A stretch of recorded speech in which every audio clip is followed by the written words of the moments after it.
Hey everyone, welcome to Beach Investing. I'm your host, Andrei Angelkovski. We're here with Jeff Reed. How are you, Jeff? Good, Andrei.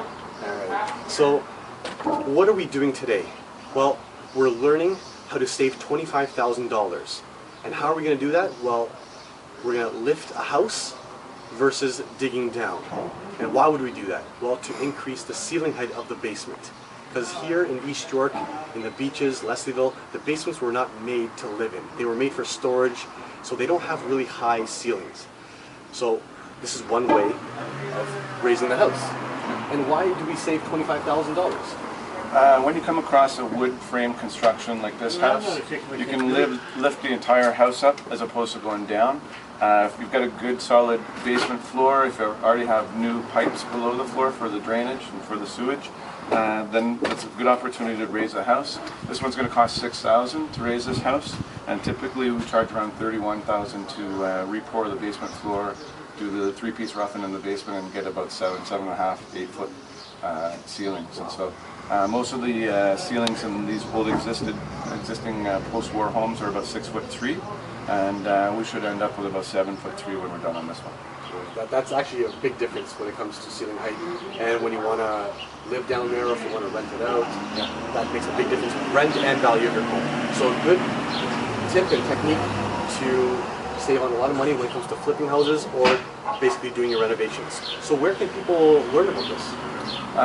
They go to jeffjreed.ca. That's a website that I've got, and they can sign up. I give training and whatnot. You're doing a course in this too, so you're teaching people actually how to do this. A select few students, so they can contact you, viewers, if they want to learn about this. Yep, go to the website. Yep. So contact Jeff, contact me. We'll get you connected with Jeff.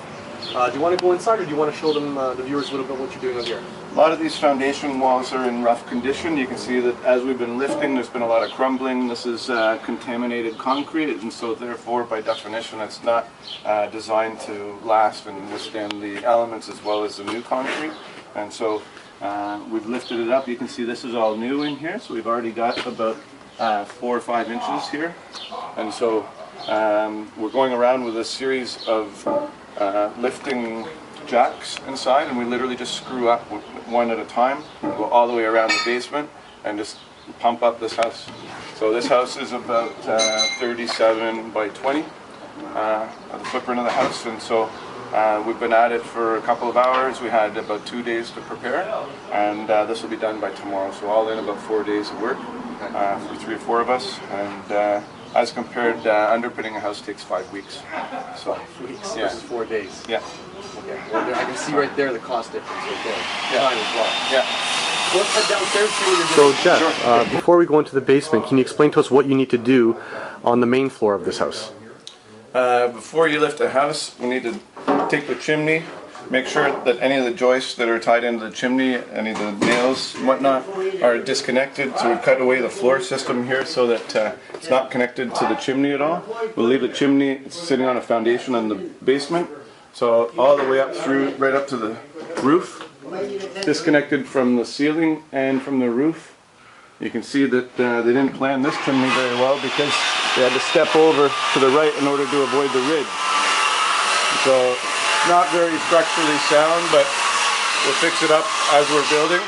That's one thing. Another thing that we've done is we've got plywood here, holding the house square. So as we lift one side, the house is sitting square. It's good and strong.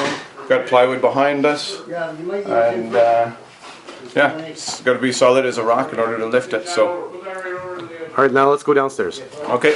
All right, so now we're in the basement of the same house. Now, Jeff, can you give us an illustration of how you're basically lifting up the house? Okay, you can see down here I have a series of jacks on a built-up wood beam, under a built-up wood beam. Just a matter of literally cranking the house up. Okay, so that turns this, which lifts here, and you can see we've already put in a couple of new 3x6s here. These joists were sitting directly on top of the concrete wall, which, as you can see, is in poor condition. So we'll reinforce this concrete, and we're going to put a new sill, 2x6 on the bottom. The old joists were installed incorrectly. They were on top of the foundation. You can see that they're chafed away and they're rotted here. underneath, because you're not supposed to put wood in contact with the concrete. The concrete takes on moisture. And so you put this sill gasket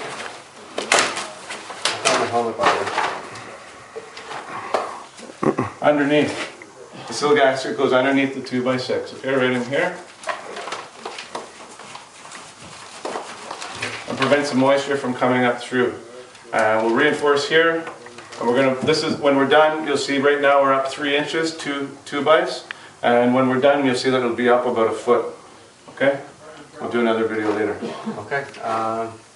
And are you doing anything with the foundation? This is all supporting the foundation? All this framework here is, yes, because as soon as you disconnect the house from the foundation, there's hydrostatic and earth pressure on the outside of a foundation. Typically when you're building a house that's new, you would never backfill until you have the floor joists on. Okay? And so now the fact that we're taking the house and we're disconnecting it from the foundation, there's a tendency for these old crumbly walls to come in. And so you can see we've temporarily reinforced. We've got another beam going straight across here. Okay?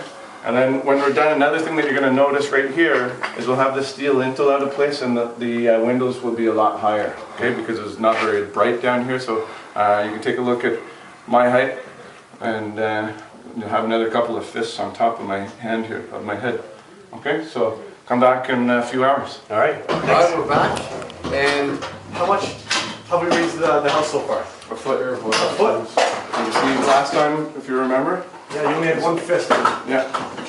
So now, oh, it's pink. Okay. Wow.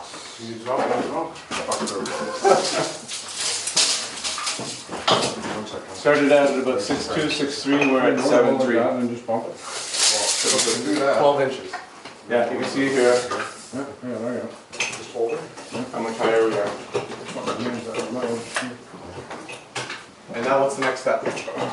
So next step is we're just going to level up the floor. We're going to go around with a laser and double check. And then after that we remove all the jacks and do a cleanup.